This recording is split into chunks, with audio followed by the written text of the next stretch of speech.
My channel.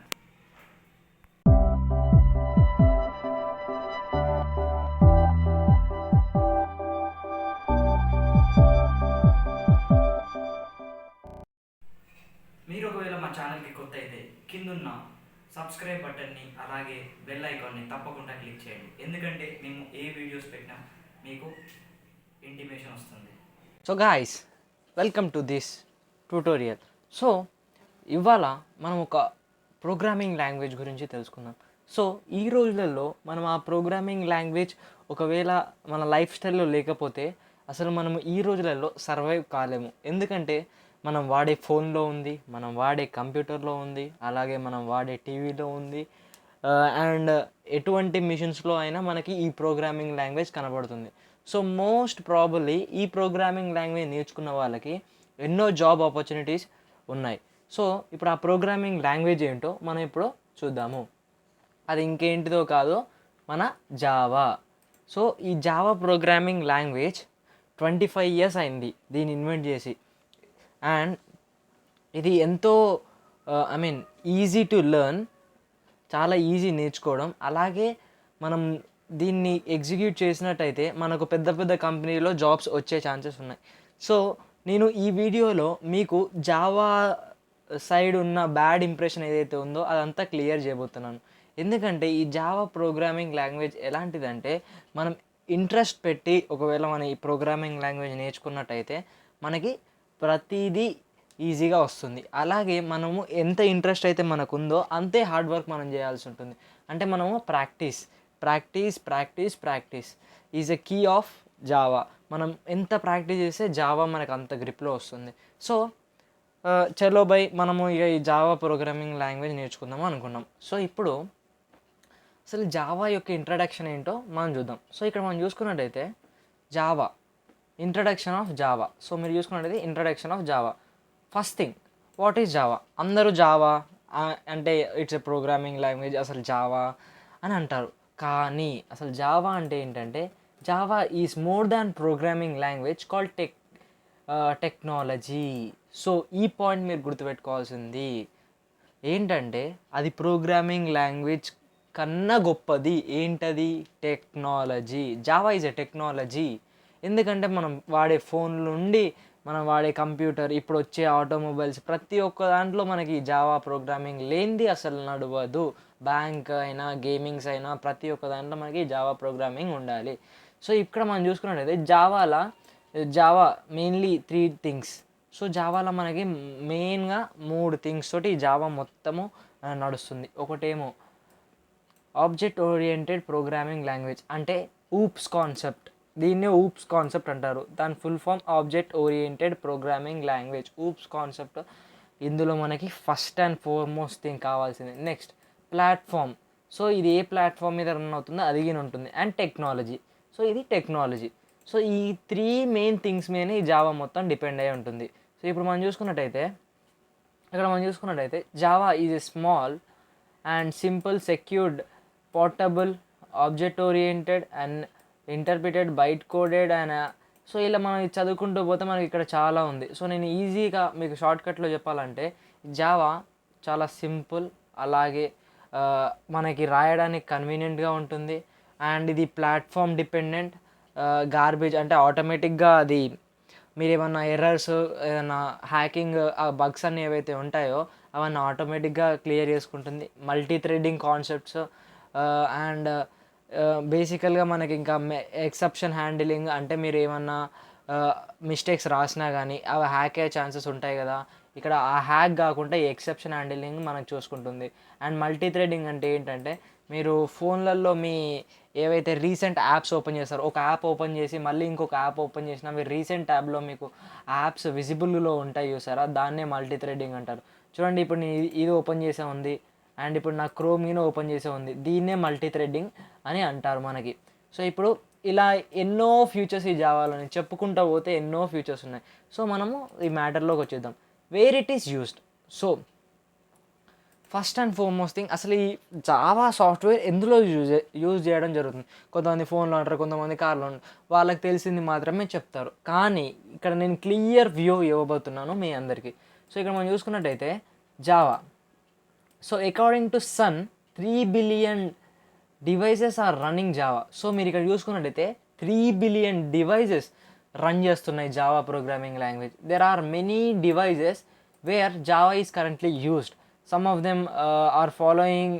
So బేసికల్గా 3 billion devices run చేస్తున్నాయి. ఇక్కడ మనం కింద చూసుకున్నట్టయితే ఇవి ఒకటేమో desktop applications such as acro reader, media player, antivirus etcetera. డెస్క్టాప్లో మన మీడియా ప్లేయర్, యాంటీవైరస్, యాక్రోబయోటిక్ రీడర్. సో ఇవన్నీ మనకి జావాతోటి. వెబ్ డెవలప్మెంట్లో వచ్చేసి such as encrypt, Java point, .com etcetera. So ఇది.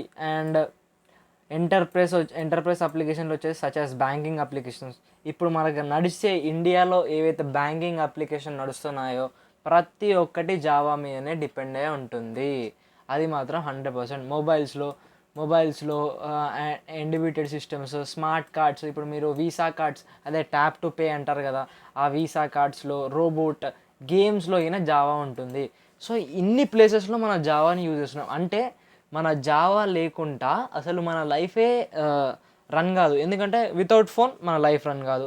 ఒకవేళ మీది కార్డ్, బ్యాంకింగ్, ఒకవేళ మీ మనీ బ్యాంక్లో ఉంటే ఆ బ్యాంక్ లేకుండా మీది రన్ కాదు. సో వితౌట్ జావా అసలు ఏది రన్ కాదు. ఇక్కడ మనం చూసుకున్నట్టయితే టైప్స్ ఆఫ్ జావా అప్లికేషన్స్. అసలు ఎన్ని టైప్స్ ఉన్నాయి అసలు జావా అప్లికేషన్స్ ఇక్కడ చూద్దాం. There are mainly 4 types of applications that are been created using Java programming language. ఇక్కడ మనం చూసుకున్నట్టయితే స్టాండ్లోన్ అప్లికేషన్ అని first. It is also known as desktop applications or window based applications. So ఈ standalone application ఏంటంటే ఇది desktop applications అంటే సిస్టంలో use చేసే అప్లికేషన్ అన్నట్టు ఇది. So applications that need to install in machines such as media player, antivirus, AWT, swing are used in creating. Okay. So ఇక్కడ ఏం చెప్తున్నారంటే ఈ స్టాండ్లోన్ ఏదైతే ఉందో ఈ అప్లికేషన్ కేవలం సిస్టమ్స్ మాత్రమే. మీడియా ప్లేయర్, యాంటీవైరస్ అవన్నీ ఈ స్టాండ్లోన్ అప్లికేషన్ కిందకి వస్తుంది. కేవలం సిస్టమ్కి సంబంధించిన ఏంది స్టాండ్లోన్ అప్లికేషన్. తర్వాత వెబ్ అప్లికేషన్. సో ఈ వెబ్ అప్లికేషన్ అంటే ఏంటంటే వెబ్ అప్లికేషన్ ఆ పేరులోనే ఉంది చూడండి. an application that runs on the server side and create dynamic pages and web applications and current servlets JSP. So ఈ సర్వ్లెట్ JSP ఇవన్నీ జావాలో మన కాన్సెప్ట్. ఈ వెబ్ అప్లికేషన్ అంటే ఏంటంటే సర్వర్లోకి వెళ్ళి మనకి వెబ్సైట్స్ ఓపెన్ చేస్తుంది, దాన్నే వెబ్ అప్లికేషన్ అంటారు. ఆ వెబ్ అప్లికేషన్ మొత్తం మనకి ఇందులో నడుస్తుంది. వెబ్సైట్స్ మొత్తం వెబ్ అప్లికేషన్లో మనకి నడవడం జరుగుతుంది. ఎంటర్ప్రైజ్ అప్లికేషన్ అంటే ఏంటంటే చూడండి, an application that distributed in nature such as banking applications, and it has advantages of high level security, load balancing and clustering. The Java EJB is used to create the enterprise applications. So ఇక్కడ మనకి ఏం చెప్తున్నా అంటే enterprise applications అంటే బేసిక్గా మన bank ఏవైతే use చేస్తారో అది మొత్తం మనకి ఈ ఎంటర్ప్రైజ్ అప్లికేషన్ అని అర్థము. అండ్ మొబైల్ అప్లికేషన్స్, మీకు మొబైల్ అప్లికేషన్స్ అంటే తెలుసు. It is an application that is created for mobile devices. అంటే apps like Android apps, Facebook, Twitter అవన్నీ మొబైల్ అప్లికేషన్ కిందకి వస్తాయి. ఇక్కడ మనం చూసుకున్నట్టయితే మళ్ళీ ఒకసారి స్టాండ్లోన్ అంటే సిస్టమ్స్ మాత్రం వాడతాము. వెబ్ అప్లికేషన్ అంటే మనం వెబ్సైట్స్కి వాడతాము. ఎంటర్ప్రైజ్ అప్లికేషన్ అంటే మనం బ్యాంకింగ్కి వాడతాము. అండ్ మొబైల్ అప్లికేషన్ అంటే ఆండ్రాయిడ్కి అంటే మన మొబైల్స్లో యాప్స్ లైక్ అట్లా వాడతాము. సో ఏవైతే ఈ పర్టికులర్ ఈ టైప్స్ ఉన్నాయో, ఏవైతే 4 types ఉన్నాయో ఈ టైప్సే ఉంటాయి మనకి జావా. సో ఇట్లా ఈ 4 types ద్వారా మన లైఫ్ స్టైల్ రన్ అవుతుంది. సో ఇక్కడ జావాలో మనకి 4 kind of ప్లాట్ఫామ్స్ ఉన్నాయి. చూడండి, there are 4 platforms or editions of Java. అంటే 4 platforms ఉన్నాయి. అసలు జావాలో 4 platforms ఉన్నాయి. ఇక్కడ మనం చూసుకున్నట్టయితే జావా SE అంటే జావా స్టాండర్డ్ ఎడిషన్. సో మనకి జావా స్టాండర్డ్ ఎడిషన్ ఏంటంటే ఫస్ట్ ప్లాట్ఫామ్ మనకి ఇక్కడ it is an programming platform that includes the Java programming such as API, Java long and Java net, Java util. So ఈ util package, ఈ JSE ఏవైతే ఉన్నాయో మీకు ఈజీగా చెప్పాలంటే కోర్ జావా అని అంటారు దీన్ని. సో ఇవన్నీ మనకి కోర్ జావా కింద కవర్ అవుతాయి. ఈ యూటిల్ ప్యాకేజ్ అవన్నీ మీకు ఫర్దర్ క్లాసెస్లో మీకు అర్థమవుతాయి. సో దీన్ని JSE అంటే మన కోర్ జావా అని అర్థం. ఒకవేళ JEE అంటే మనకి అడ్వాన్స్ జావా అని అర్థం. అంటే it is an interface that the platform which mainly use to develop web applications. అంటే వెబ్సైట్స్ని డెవలప్ చేసేది మనకి అడ్వాన్స్ జావా. కేవలం మనం యాప్స్ అవన్నీ వాడేది మనకి కోర్ జావా అని అర్థము. So core Java and advance Java, దీని ఫుల్ ఫామ్ ఏంటి? JEE అండ్ JSC అంటే Java standard edition, Java enterprise edition. So next వచ్చేసి జావా మైక్రో ఎడిషన్ అంటే ME అంటే micro edition platform which is mainly used on depends on mobile application. అంటే మీ ఆండ్రాయిడ్లో ప్రతి app అవన్నీ మనకి జావా MEలో వస్తుంది. అంటే ఇది ఆండ్రాయిడ్ కోర్స్ అని అర్థము. ఆండ్రాయిడ్ కోసము ఈ జావా మైక్రో ఎడిషన్ యూజ్ చేయడం జరుగుతుంది. జావా FX, సో ఇది outdated. It is use to develop rich internet application such as light weight user interface API. So ఇది అవుట్డేటెడ్ ఇంటర్ఫేస్ ఈ ప్లాట్ఫామ్. ఎందుకంటే మోస్ట్ ప్రాబ్లీ ఇప్పుడు మనకి వేరే లాంగ్వేజెస్ వచ్చేసి మనకి జావా FX అనేది అవుట్డేటెడ్ అయిపోయింది. సో ఇలా మనకి ఈ 4 కైండ్ ఆఫ్ ప్లాట్ఫామ్స్ మీద మనకి మొత్తము మన జావా అప్లికేషన్ ఉంటుంది. ఫస్ట్దేమో మనకి జావా SE అంటే కోర్ జావా అనుకోండి. అండ్ నెక్స్ట్ జావా EE అంటే మనకి అడ్వాన్స్ జావా అనుకోండి. సో ఈ కోర్ జావాకి అడ్వాన్స్ జావాకి డిఫరెన్స్ ఏంటంటే మనకి ఈ కోర్ జావాలో కేవలం మనం చేసేవన్నీ నెట్వర్క్కి ఒక రేంజ్ వరకు వెళ్తాయి. కానీ అడ్వాన్స్ జావాలో మనము సర్వర్స్, వెబ్సైట్స్ అవన్నీ మనము యూజ్ చేసుకొని ప్రింట్ చేయొచ్చు. అడ్వాన్స్ జావాకి కోర్ జావాకి ఎంత డిఫరెన్స్ ఉంటుందో మీరు క్లాసెస్ వింటే మీకు అర్థమవుతుంటాయి. అంటే ఇది ఓల్డ్ వర్షన్, ఇది న్యూ వర్షన్. అంటే ఆలోచించండి ఎలా ఉంటుందో, మీకు క్లాసెస్లో తెలుస్తాయి. సో ఇంతవరకు మనం ఈ ప్లాట్ఫామ్స్, ఈ జావా యొక్క ప్లాట్ఫామ్స్ ఏంటి, జావా 4 మెయిన్ అప్లికేషన్స్ ఏంటి, అండ్ జావా అసలు ఎక్కడెక్కడ యూజ్ చేస్తున్నారు, అసలు జావా ఏంటి, జావాలో మనకి ఆబ్జెక్ట్ ఓరియంటెడ్ ప్లాట్ఫామ్ టెక్నాలజీ ఇవన్నీ చూసుకున్నాం. క్లియర్ అయిపోయింది. సో అసలు జావా అంటే ఏంటో మీకు ఇప్పటికీ ఒక ఐడియా వచ్చి ఉంటుంది. సో ఇప్పుడు ఈ జావా యొక్క హిస్టరీ చూద్దాం మనం. అసలు ఈ జావా యొక్క హిస్టరీ ఏంటో ఇప్పుడు మనం ఒక్కసారి చూద్దాం. సో ఇక్కడ చూసినట్టయితే Java history is interesting to know. Java history starts from the green team. Java team members and also known as green team invited the revolution of task of developing language digital devices, set of boxes and televisions. So బేసికల్గా దీని history ఏం లేదండి. ఇప్పుడు ఒక green team అని ఒక team ఉండేది అప్పట్లో. సో ఆ టీమ్ మనకి అప్పట్లో ఇలా డిజిటల్ బాక్సెస్, టెలివిజన్స్ అవన్నీ ఫిట్ చేసేది. అయితే ఆ team green team members has been advanced concept that has been situated in internet program. Later the Java technology is incorporated. So ఈ రీసెర్చ్ టీమ్ ఏదైతే ఉందో వాళ్ళు జావాని కనుక్కోవడం జరిగింది. సో ఆ రీసెర్చ్ టీంలో ఒకడైన జేమ్స్ గ్లోసింగ్ ఆయనే జావాని కనుక్కున్నాడు. సో ఇక్కడ మీరు ఆయన ఫోటో మీరు చూడొచ్చు. ఈయన మనకి జావాని కనుక్కున్నాడు. So currently Java is used in internet programming, mobile programming, games, business solutions. There are given the major points in describing history.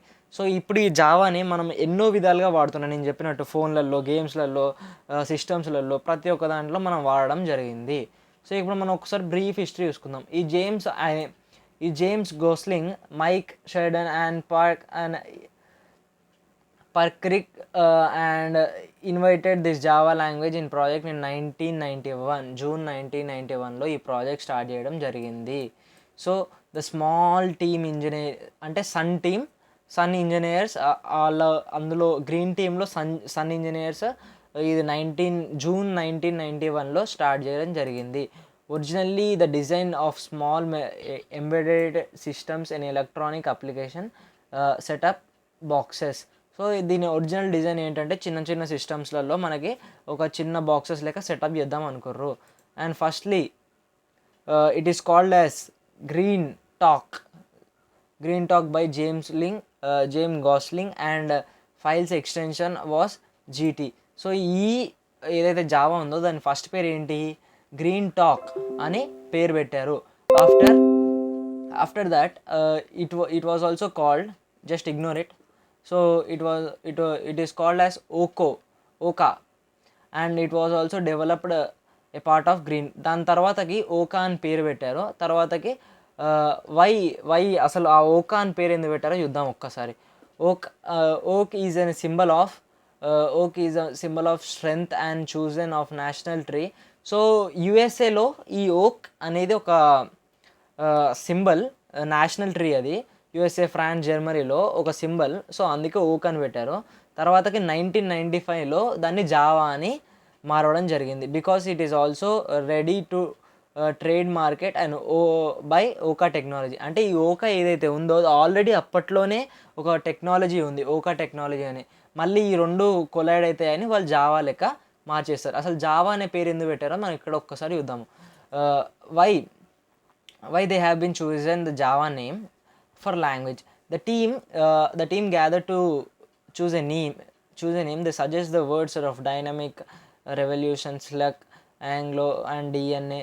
So ఈ టీం కలిసి ఈ వర్డ్స్ అదేంటి dynamic, revolutionary, silk, jolt, DNA అనే ఈ వర్డ్స్ని సజెస్ట్ చేయడం జరిగింది. They wanted something that they reflect of the technology and అంటే వాళ్ళకి ఎలాంటి వర్డ్ కావాలంటే ఈ టెక్నాలజీకి తగ్గ వర్డ్ కావాలని. అకార్డింగ్ టు జేమ్స్ కాన్, Java was one of the top most choice with silk. Since the Java was so unique, most team members prefer the Java. So ఈ జావా పేరు అనేది కొంచెం యూనిక్గా ఉందని ప్రతి ఒక్క టీమ్ మెంబర్స్ ప్రిఫర్ చేయడంతో దీన్ని యూజ్ చేయడం జరిగింది. జావా ఈజ్ అనే ఇస్లాండ్ ఆఫ్ ఇండోనేషియా. సో ఈ జావా అనే పేరు మీద ఒక ఐలాండ్ ఉంది. సో అది ఇండోనేషియాలో ఉంది. ఫస్ట్ కాఫీ ఆ ఇండోనేషియా అని కనుక్కోబడడం జరిగింది. సో అలా దీన్ని ఫిక్స్ చేయడం జరిగింది. Notice that the Java was must just a name, not an acronym. అంటే అదొక పేరు మాత్రమే, దానికి ఏమి ఇలా side meanings, different kind of meanings దానికి లేవు.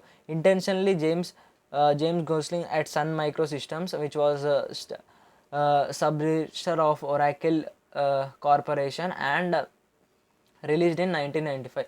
సో ఇది 1991లో రీసెర్చ్ స్టార్ట్ చేస్తే 1995లో రిలీజ్ చేయడం జరిగింది. In 1995 the magazines also called as Java one of the 10th best project in 1995. Release చేయగానే ఫస్ట్ 10th ప్రాజెక్ట్ లెక్క ఇది రిలీజ్ అయింది. అప్పుడు released version JDK 10 in January 23. First version ఏంటంటే ఈ January 23లో ఇది రిలీజ్ చేయడం జరిగింది. 1996లో ఫస్ట్ వర్షన్ అప్పుడు వచ్చింది. అంతముందాక కేవలం జావానే వాడారు. సో ఇప్పుడు మనము బ్రీఫ్ ఇంట్రడక్షన్ దీని గురించి చూసుకున్నాము క్లియర్గా. అసలు ఈ పేరు ఎందుకు వచ్చింది అండ్ ఆ గ్రీన్ టీమ్ అంటే ఏంటి, అసలు ఎవరు కనిపెట్టారు, మనం ప్రతి ఒక్కటి క్లియర్గా తెలుసుకున్నాము. జావా ఫౌండర్ ఎవరు అండ్ ఆ పేరు ఎందుకు వచ్చింది అసలు, అండ్ ప్లాట్ఫామ్స్ ఏమేమి ఉన్నాయి మనకి ఇక్కడ, జావా యొక్క వెబ్ అప్లికేషన్ జావా యొక్క అప్లికేషన్స్ ఏంటి, అండ్ అవి ఎందుకు అసలు జావాని ఎక్కడ యూజ్ చేస్తాము, అసలు జావా మెయిన్ 3 థింగ్స్ ఏంటి, అసలు ఆ జావా దేని మీద డిపెండ్ అయి ఉంటుంది, oops, platform depended technology. So ఇలా మనం ఇంట్రొడక్షన్ క్లియర్గా తెలుసుకున్నాము సక్సెస్ఫుల్గా. ఇప్పుడు మనం నెక్స్ట్ క్లాస్లో ఇంకా దీని గురించి మనం బ్రీఫ్గా నేర్చుకుందాము ఈ జావా గురించి. సో మేము ఈ ట్యుటోరియల్స్ స్టార్ట్ చేయబోతున్నాం. మొత్తం కోర్స్ మనకి ఇక్కడ స్టార్ట్ అవుతుంది. ఈ కోర్స్ పేరు వచ్చేసి జావా ఫర్ బిగినర్స్. సో మీరు మా ఛానల్ తోటి తప్పకుండా టైఅప్ అవ్వండి, ఎందుకంటే మీరు ఈ కోర్స్కి అప్డేట్స్ ప్రతిరోజు మీకు వస్తాయి. So thank you.